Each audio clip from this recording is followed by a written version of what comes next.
Love Darling is an indie electro pop band from Los Angeles, California. They're on Pawn Shop Radio Records.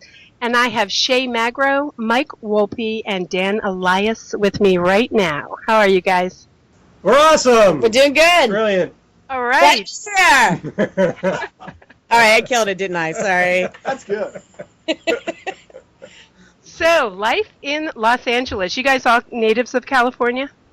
No, actually none of us are. Yeah. I'm actually, well, I was born here, but I was raised on the East Coast and lived in D.C. and then came out here from New York. And Mike? Yeah, I was also born in Michigan, ended up in D.C., where Shay and I actually played in a band together for a few years out there, and then we both ended up here coincidentally. Yeah, we met there. And then Dan has an even cooler story. I'm from far away. I'm He's from Brazil. Brazil. Yes. You're really from Brazil? Yeah. Yeah, I'm from Brazil. Cool. I met it's like a year and a half ago, Yeah. and here I am.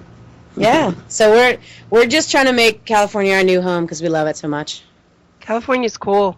Yeah. It is. Yeah. All right, so how'd you guys, okay, Shay, you and Mike kind of met each other in D.C. and were playing together. How did Love Darling come about? What was the transition there? Well, yeah, back in D.C., we were in a band, and we had a pretty good independent success. We kind of went our separate ways, all of us, and I went up to New York. Mike actually came out to California before I did, and I came out to California and found out through my old drummer that I literally was like 2 blocks away from Mike. And we kind of fell out of touch, but I was just like, oh, that's crazy. So I tried to reach out to him and found out that he was actually, at the time, in Ireland with a band that he was with at the moment. And I was like, oh, I'm bummed because I was thinking, oh, this would be awesome. We can get a new band together. And then I was like, well, maybe we'll just do a side project because he's already in a band. But then, like, you know, it worked out. So, yeah, that's kind of how it started. And then, you know, we had a couple other drummers before Dan. So this current incarnation with Dan is about a year and a half old. And we found him, I don't know, we were just auditioning drummers. He was the first audition. Actually, he ended up being the first drummer we auditioned that out of all the people. We ended up coming back to him. I was lucky. Don't you feel special? Yeah, I was lucky. It was kind of a he That's so actually cool. Yeah. he went on tour, a few weeks after he joined the band with us. Yeah. Yeah, because we were planning, because it was unexpected. Our former drummer left at that time. We weren't anticipating that. It was kind of out of the blue. And so we had already planned a tour, a regional tour. And so Dan came in. We're like, you ready for this? He's like, all right, let's do it. That is really cool. Yeah. So, okay, so you do tour, Mhm. Yeah. and usually you stay in California or the West Coast, or what is your usual tour route? Well, actually, our first tour was, we started out with the idea, because we released an album a couple years back, right? The Occupant Theory. It was the one that we released on a vinyl record, as well as digital, of course, but we were able to do that through a Kickstarter campaign that we had successfully funded through our fans. So based on that, we were trying to promote the new album. We were just going to go to Texas and kind of like regional, kind of like on our side of the coast, but then as we started going, we just decided to go all the way to the East Coast and back.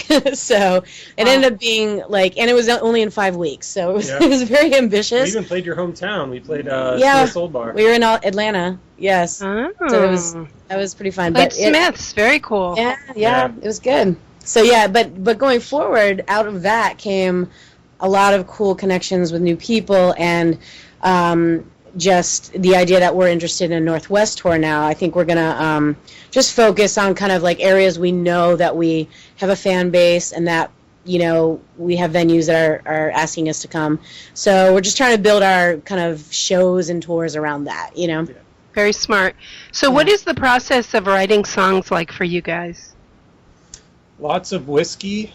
It's a good start. Yeah, lots of. Good foundation. That's Mike's start to the day. No, I'm just kidding. No, it's pretty varied. Actually, we've started with just riffs and musical ideas that Shay'll add lyrics and vocals to, or she'll come in with a finished form and basic kind of all around form that then Dan and I we'll kind of flesh out a little bit. But yeah, generally it's kind of just whatever works best, I think. And Shay pretty much sticks to writing all the vocals and lyrics, and we stick to kind of just supporting whatever suits the song best. So I mean, really, actually, recently, I wanted, it was a good segue for the new album we're releasing. The Occupant Theory, which was the vinyl record we put out, we can only put out 10 songs because vinyl can only fit that much. So we ended up recording like over 23 songs. And so we can only fit 10. So we were like, you know what, we need to like release these songs. So this newest release, which is called the Nebula Yearbook, it's actually a 30-song double CD. We're actually not putting it on a CD, but it's 30-song release. And some of them are kind of like revisits of the ones that were on the Occupant Theory, but then we have like the rest are all brand new. And a lot of those actually were improvise.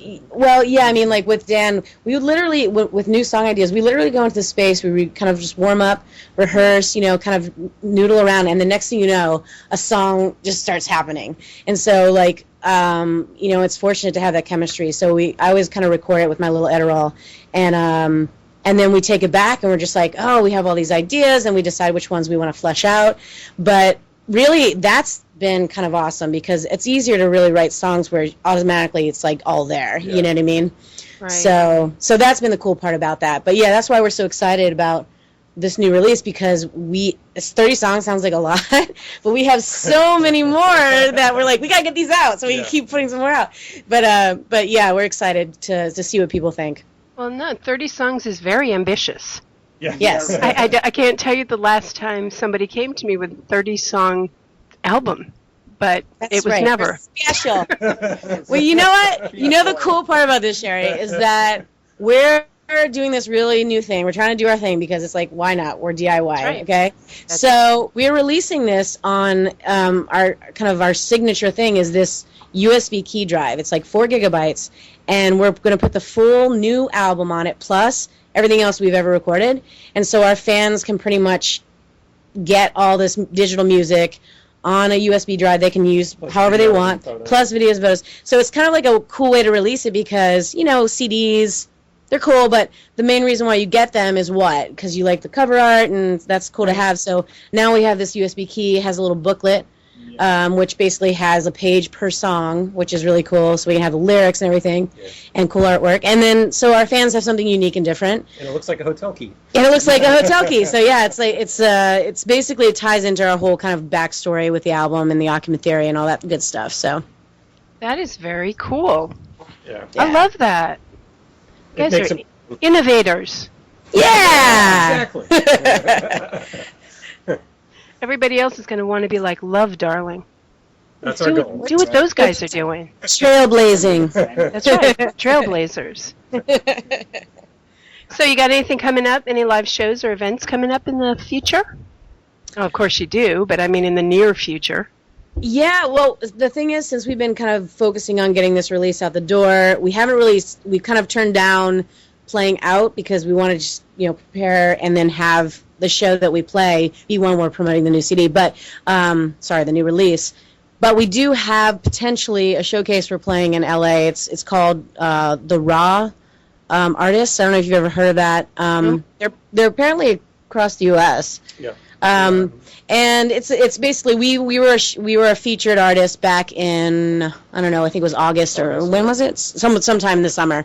And so they're having kind of like this thing where they're narrowing it down to all the people who were featured and all the artists and narrowing it down to kind of like the local best and then eventually the national best. So that's pretty much the only event we have lined up right now. But as soon as the album is released, which will be at the end of this week, we're going to start lining up shows again. So, and we're going to obviously get our fans posted on everything. But the cool thing about knowing what we're doing is plug for the mailing list is fans. No, yeah, go to lovedarlingmusic.com, and if you sign up on the mailing list, then we're definitely going to keep everybody in the loop on all the shows, all the good things coming in. Of course, freebies for our fans because we love sending good stuff to them. So, but yeah, we're definitely anxious to start playing out again live. Well, and definitely sign up for the mailing list because that is the way you keep your finger on the pulse of your favorite bands. I mean, there's no better way. Yeah, absolutely. Life is busy. It's true.